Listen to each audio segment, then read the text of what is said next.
இயற்கை உரங்கள் எதுவுமே பார்த்திங்கன்னா பயிர்களுக்கான நேரடி உணவு கிடையாது. எல்லாம் மண்ணுக்கான உணவுகள் தான் சொன்னோம். அப்போ மண்ணில் என்ன இருக்குன்னா இந்த நுண்ணுயிரிகள் தான் இருக்குது. நம்ம கொடுக்குற உரங்கள் இயற்கை உரங்கள் எல்லாமே நுண்ணுயிர்களுக்கானது தானே தவிர பயிர்களுக்கானது கிடையாது.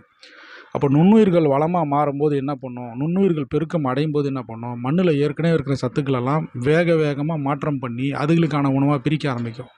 அப்படி பிரித்து வைக்கக்கூடிய பாக்டீரியாக்கள் என்ன பண்ணும், பயிர்களுடைய வேர்கள் வழியாக அதில் சின்ன சின்ன துளைகள் இருக்கும், அதனுடைய வேர்கள் வழியாக எல்லாமே உறிஞ்சி வேகமாக எடுத்துக்க ஆரம்பிக்கும். சத்துக்கள் அதிகமாக கிடைக்கும்போது பயிர்களுடைய வளர்ச்சி அபரிமிதமாக இருக்குது. இதுதான் இயற்கை உரங்கள் பயன்படுத்தக்கூடிய அடிப்படை கான்செப்ட்.